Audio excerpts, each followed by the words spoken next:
السلام علیکم ورحمۃ اللہ وبرکاتہ۔ ناظرین کرام، رمضان کے درس میں ایک بار میں پھر حاضر ہوں ایک بہت ہی اہم موضوع لے کر کے، اور وہ ہے کہ ہم اس سال عید کی خریداری نہ کریں۔ جیسا کہ ہم اور آپ جانتے ہیں کہ 3 مئی سے حکومت نے جو بڑے بڑے شاپنگ مال ہیں انہیں کھول دینے کا حکم دے دیا ہے تاکہ رمضان کے موقع سے مسلمان عید کی خریداری کر سکے، جبکہ ہمارے اس ملک کے اندر جو کووڈ-19 ہے، جو کرونا وائرس ہے، اس کا خطرہ ابھی بھی باقی ہے۔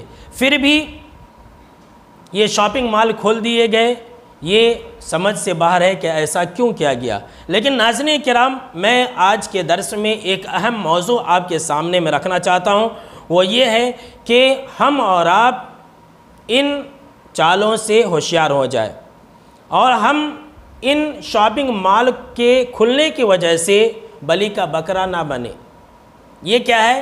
یہ جو شاپنگ مال کھول دیے جانے کا حکم دیا گیا ہے، جبکہ اس کی ضرورت بھی نہیں ہے، یہ ایک تیر سے کئی شکار کرنا مقصود ہے۔ شاپنگ مال کھول کر کے ایک تو مسلمانوں کی ہمدردی حاصل کرنا ہے، جھوٹی ہمدردی اور تسلی حاصل کرنی ہے۔ دوسرا یہ کہ اس کے ذریعے جو بڑے بڑے تاجران ہیں ہمارے ملک کے، ان کی جو معاشی حالت خراب ہو چکی ہے ان کو ٹھیک کرنا مقصود ہے، تاکہ ان سے ہمارا جو انکم ہے، ہمارے جو پیسے آنے کے راستے ہیں وہ ہمیشہ کھلا رہے۔ تیسری جو شکار ہے ایک تیر سے، وہ یہ ہے کہ اس کے ذریعے عید کے نام پر شاپنگ کرا کر کے مسلمانوں کو بدنام کیا جا سکے۔ ناظرین کرام، اب دیکھیے کیا ہوگا کہ ہم اور آپ عید کی شاپنگ کرنے جائیں گے۔ ہم اور آپ جانتے ہیں کہ جتنے بڑے بڑے شاپنگ مالز ہوتے ہیں، دکانیں ہوتی ہیں، ان تمام دکانوں کے اندر کیمرے لگے ہوئے ہوتے ہیں۔ اب کیا ہوگا؟ انسان جب خرید کرنے کے لیے جائے گا، عید کی خریدی کے لیے جائے گا، اگر وہ خریداری کے دوران اگر معمولی چھینکے گا بھی تو بعد میں اس کلپ کو کاٹ کر کے میڈیا والے دکھائیں گے کہ دیکھو ان لوگوں نے کرونا کو پھیلایا ہے، جبکہ ہم اور آپ جانتے ہیں کہ ابھی کرونا کا خطرہ ہمارے ملک کے اندر باقی ہے، لیکن پھر بھی یہ کھول دیے جانے کا حکم دیا گیا۔ اور یاد رکھ لیں، یہ ہمیں ایک طرح سے بدنام کرنے کی ایک سازش ہے، اور ہمیں ایک طرح سے جھانسا دیا جا رہا ہے بدنام کرنے کے لیے، تاکہ ہم بدنام ہوں۔ اور یاد رکھیں ناظرین کرام، ہمارے لیے آپ صلی اللہ علیہ وسلم کا یہ حکم پہلے سے موجود ہے کہ مومن ایک سوراخ سے 2 بار ڈسا نہیں جاتا ہے۔ مومن ایک سوراخ سے 2 بار ڈسا نہیں جاتا ہے۔ یہ جو شاپنگ مال کھول دیے جانے کی حقیقت ہے، اس کو میں ایک مثال کے ذریعے ناظرین کرام آپ کو میں سمجھانا چاہتا ہوں۔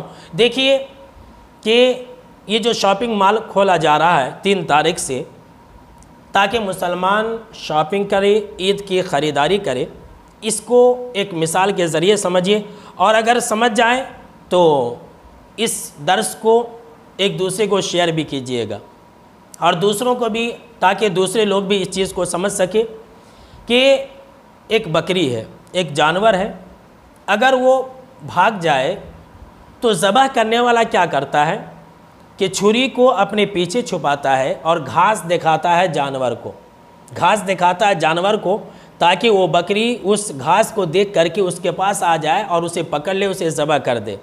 یہ جھانسا ہوتا ہے، گھاس ایک جھانسا ہوتا ہے بکری کو ذبح کرنے کے لیے۔ ٹھیک اسی طرح سے یہ عید کی جو شاپنگ ہے ایک بہانہ ہے ہم مسلمانوں کو بدنام کرنے کے لیے۔ لہٰذا ہم اور آپ اس چیز کو سمجھیں اور اس حقیقت کو سمجھیں کہ اس سے پہلے ہی مسلمانوں کو نظام الدین کے نام پر بدنام کیا جا چکا ہے، جبکہ اس کی کوئی حقیقت نہیں ہے۔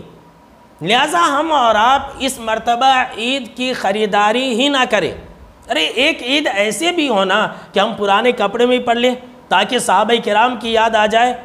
ناظرین کرام، ارے اللہ نے ہمیں بہت زیادہ سہولت دی ہے، اور میں یقین کے ساتھ کہتا ہوں بہت سارے مسلمان ایسے بھی ہوں گے کہ گئے عید کے پچھلے رمضان کے عید کے کپڑے آج بھی ویسے ہی رکھے ہوئے ہوں گے، بکسوں کے اندر، الماریوں کے اندر، پرانے بھی نہیں ہوئے ہوں گے۔ تو کیا ہم انہی کپڑوں میں عید نہیں کر سکتے؟ حضرت عمر کو یاد کیجئے کہ خلیفۃ المؤمنین والمسلمین تھے، 17 پیبند لگے ہوتے تھے کپڑے کے اندر، پھٹے کپڑے پہنتے تھے، پرانے کپڑے پہنتے تھے۔ اللہ اکبر۔ صحابہ کرام کو یاد کیجئے، اپنے نبی جناب محمد عربی صلی اللہ علیہ وسلم کو یاد کیجئے۔ آج تو اللہ کے پاس اللہ کی بہت زیادہ نعمتیں ہیں ہمارے پاس۔ ناظرین کرام، ارے ذرا سوچئے کہ اسکول بند ہیں، کالجز بند ہیں، جو گورنمنٹ کے جو آفس ہیں وہ بھی بند ہیں، اور تو اور ہیں ہماری مسجدیں بند ہیں، جمعہ کی نماز نہیں ہو رہی ہے، تراویح کی نماز نہیں ہو رہی ہے۔ جب یہ ساری چیزیں نہیں ہو رہی ہے تو عید کی خریداری کس چیز کی؟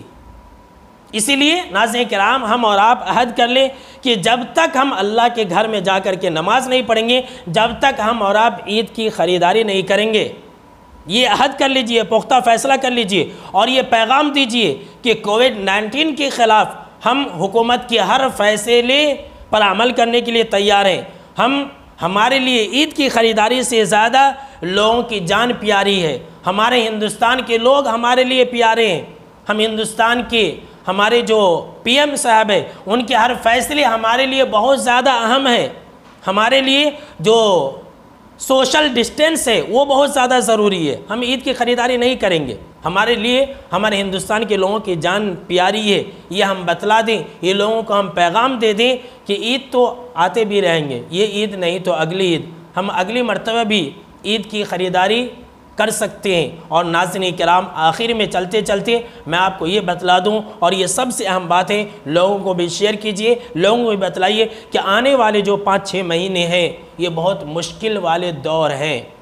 اسی لیے ہم اور آپ پیسے بچا کے رکھیں۔ آج اگر ہمارے پاس پیسے ہیں، ہم جوتے، چپل اور کپڑے بلا وجہ میں شاپنگ کرنے سے بچیں، ان پیسوں کو بچا کر کے رکھیں، تاکہ آگے چل کر کے جو ہندوستان کی اکانومی ہے، جو ہندوستان کی معیشت ہے، بہت زیادہ خراب ہونے والی ہے۔ ہم اور آپ جان رہے ہیں کہ جو لو کیٹیگری کے لوگ ہیں، جو مڈل کلاس کے لوگ ہیں، وہ کتنے پریشان ہو گئے ہیں اس لاک ڈاؤن کی وجہ سے۔ اسی لیے اپنے روپیے پیسوں کو بچا کر کے رکھیں، تاکہ ہمیں کسی کے آگے میں ہاتھ پھیلانی نہ پڑے۔ اگر آپ عید کی شاپنگ کریں گے تو نتیجہ کیا نکلے گا؟ آپ کی معاشی حالت خراب ہوگی، آپ کے پیسے ختم ہو جائیں گے، اور جو جن سے آپ خریدیں گے ان کی معاشی حالت اچھی ہو جائیں گی، وہ لوگ لاک ڈاؤن میں اچھی طرح سے رہیں گے، اور آپ دوسروں کے سامنے میں ہاتھ پھیلانے پر مجبور ہو جائیں گے۔ اور یاد رکھ لیجئے، سب کی حالت خراب ہے۔ آج کل تو کوئی قرضے دینے سے رہا، کوئی قرضہ بھی نہیں دے رہا آج کل، لہٰذا اپنی حفاظت آپ خود کریں۔